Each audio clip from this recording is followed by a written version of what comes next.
Why roll the dice on an original project when you can just give audiences more of what they've already paid for and enjoyed? It's also important for studios to capitalize on a hit movie while it still reigns supreme in the cultural consciousness, to take full advantage of a film's popularity when producing the sequel, which quite a few studios seem to have forgotten about with these belated sequels. I'm Ewan, this is What Culture, and here are 10 announced movie sequels that are happening way too late.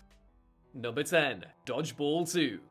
The golden rule of comedy sequels is to strike while the iron is hot, which this recently confirmed follow-up to 2004's classic sports comedy Dodgeball is categorically not doing. Though whispers of Dodgeball 2 started doing the rounds over a decade ago, it was only last year that 20th Century Studios confirmed the sequel was back on the docket, with Vince Vaughn set to return in the role of protagonist Peter LaFleur. Yet, as widely loved as Dodgeball is anyone really asking for a sequel?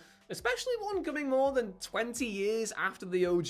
The first film felt like it said everything that needed to be said, and what would a sequel even be other than a blatant rehash of the original with some cheap early 2000s nostalgia? Plus, it doesn't seem like Ben Stiller is set to return as villain White Goodman, which immediately makes Dodgeball 2 seem a whole lot less appealing. If the sequel was gonna happen, it should have been made within a few short years of the original, and so given the dire track record of most belated comedy sequels, it's difficult to have any optimism for this at all. Number 9. Lethal Weapon 5. Okay, so let's be honest. Most folks are perfectly content with the Lethal Weapon franchise concluding with what I would say is its pretty underrated fourth entry, which was released all the way back in 1998 and ended on a really sweet note as the Murtaugh and Riggs clan celebrated a new arrival. Regardless, Lethal Weapon 5 has been in some form of development since around 2007, and in 2020, franchise director Richard Donner confirmed that he would return to direct the series-capping lethal finale. Sadly though, Donner passed away the very next year, with Gibson then replacing him to direct from a screenplay penned by Richard Wenk, who had a hand in The Equalizer and Jack Reacher Never Go Back. Donner's death really feels like the ultimate indication that everyone involved waited too long to get this one off the ground. And when you additionally consider Mel Gibson's, present radioactivity in the industry, resulting in Lethal Finale being a direct-to-streaming sequel, it's more than easy to believe that this is coming decades too late. In short, it needed to get made when Donner was still alive, and Gibson still had some measure of mainstream standing in Hollywood. Or just not at all. Like, I can't be the only one who thinks the series ended on a perfectly good note already. Let me know in the comments. Number 8. Kingsman: The Blue Blood. Even though Kingsman's sequel, The Golden Circle, proved wildly divisive with critics and audiences alike, it still grossed over $400 million worldwide, enough that most expected Matthew Vaughn to immediately get to work on a threequel. And while Vaughn started developing the script in 2017 after The Golden Circle's release, 7 years later, and we're still waiting for it to start shooting. Vaughn has instead busied himself with Kingsman prequel The Kingsman and the recent Argylle, which is also set within the Kingsman universe, because there is no dignity left with this franchise. Numerous planned start dates for Kingsman 3, which is tentatively titled Kingsman: The Blue Blood, have been missed, and given that both The Kingsman and Argylle flopped at the box office, it seems highly probable that audiences are basically over Kingsman as an idea at this point in time. Considering that only the original movie was much good, and Vaughn has kept Eggsy on the bench for what will likely be around a decade before Kingsman 3 even hits cinemas, assuming it actually gets made at all of course, it truly feels like the time has come and gone for this franchise. Even if Kingsman 3 does happen, don't be shocked if it hugely underperforms commercially and effectively kills the franchise dead, because general audiences seem to lose interest years ago. Truly, the hold Mark Miller adaptations had on everyone in the 2010s.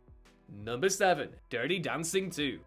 Dirty Dancing is an undeniable cultural touchstone of the 1980s, and though it led to a TV series, a 2004 prequel movie, and a hugely popular stage show, only now is an honest-to-God sequel finally getting made. Back in 2020, it was confirmed that Dirty Dancing 2 was in active development, with Jennifer Grey set to reprise the role of Baby, while Jonathan Levine of 50/50 and The Night Before fame would be set to direct. But let's get the obvious out of the way first. Patrick Swayze tragically passed away in 2009, and given that the original movie was entirely motivated by his dynamic with Grey, it's hard to picture a sequel that exists without him. Trying to both compensate for Swayze's absence and replicate the chemistry of the original leads is a basically thankless task, especially as Dirty Dancing is still a much-loved film almost 40 years following its release in theaters, whose many fans are presumably content to just keep rewatching it. Not sure who asked for this.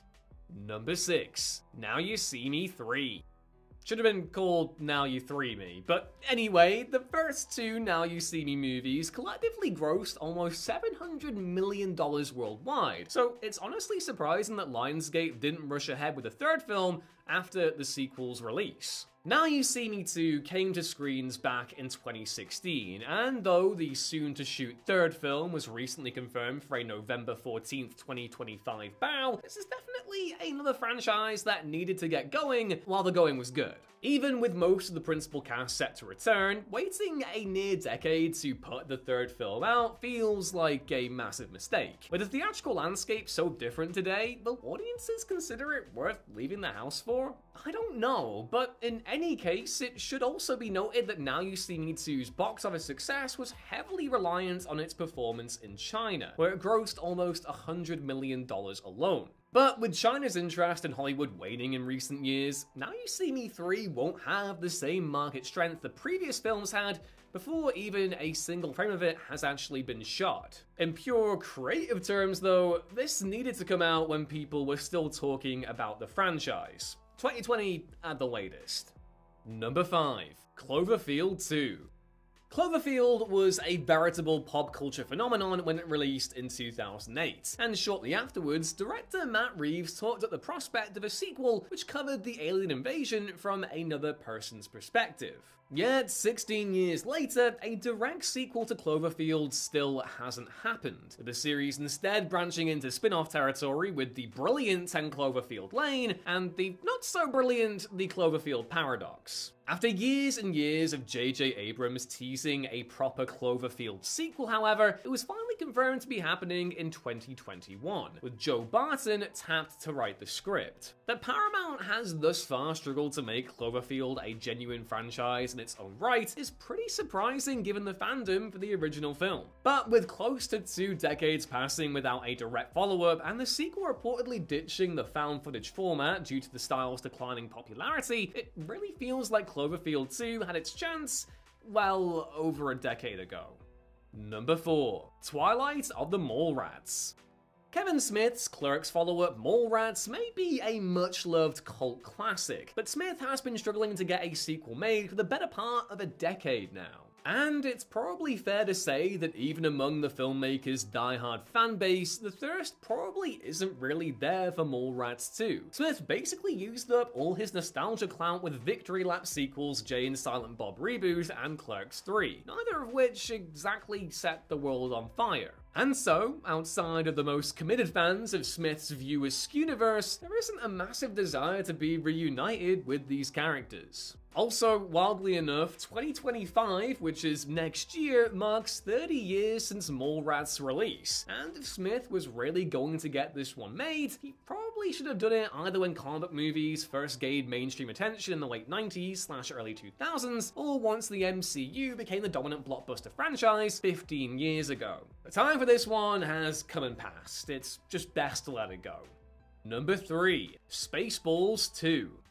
Mel Brooks' sci-fi parody classic Spaceballs wasted no time at all angling for a sequel, with the movie itself straight up promising follow-up Spaceballs 2, The Search for More Money. Almost 40 years later though, and it still hasn't materialized. Yet it was recently revealed that Spaceballs 2 is indeed finally in early development, with Josh Gad set to star and produce alongside Brooks, while Josh Greenbaum will direct. And yet, it's tough not to feel like Spaceballs 2 is coming far too late. While Brooks is doing amazing at 98 years of age, it also probably means it's unlikely he'll have a hands-on role in the sequel's development. So there's a strong possibility it turns out more to be like History of the World Part 2, which wasn't that great. And of course, it's fair to assume that most of the original cast won't be returning. You know when would have been a good time for Spaceballs 2? The early 2000s, when the Star Wars prequels were releasing. There's so much in there to make fun of. I have no idea why it didn't happen. Number 2, Star Trek IV. Now, believe it or not, it's actually been a whole 8 years since the third entry into J.J. Abrams' Star Trek reboot franchise, the underrated Star Trek Beyond, was released. Simple though it should have been for Paramount to get a fourth movie into production, Star Trek IV has hit stumbling block after stumbling block over the last near decade. For starters, Beyond underperformed at the box office, leaving Paramount anxious about the fourth movie's budget, especially with the ensemble cast presumably expecting pay bumps in order to return. Numerous writers and filmmakers have taken a crack at Star Trek IV over the years, even while Paramount didn't yet have Chris Pine or the rest of the cast on board to reprise their roles. This past March, though, it was reaffirmed that the film was in development and intended to be the final chapter of the reboot franchise. But given that it likely won't end up releasing until more than a decade after Beyond, it rather feels that the time window for this one passed a long time ago. Even ignoring the overlong gap between Trek movies, though, moviegoing habits are very different now compared to 2016, and it's easy to picture Star Trek IV coming and going without making much of a dent. Ideally, Star Trek IV should have been released around 2019, but in taking so long to get the relevant pieces in place, Paramount have probably missed their chance to wrap up the franchise, while the mainstream still cared about it. And number 1, Midnight Run 2. And yet, more than any other movie on this list, Midnight Run 2 just might be the quintessential it's okay not to make it sequel. The 1988 action comedy has had 3 straight-to-TV sequels without stars Robert De Niro and Charles Grodin, though back in 2021, Universal announced that a quote-unquote proper follow-up was in development, with Regina Hall set to star and De Niro tapped to produce. Sorry, I absolutely adore the original Midnight Run. It's one of those change-your-life movies for me, and central to that is Charles Grodin, who sadly passed away in 2021. Without him, there's really no point in my mind of making a sequel, especially now that Yaphet Kotto and Dennis Farina are both also no longer with us, and De Niro himself is 80 years of age. Also, on like a pure story front, De Niro's character got his beautiful happy moment at the end of the original. It's not something that should be undermined with a sequel that just has no business at all of being made.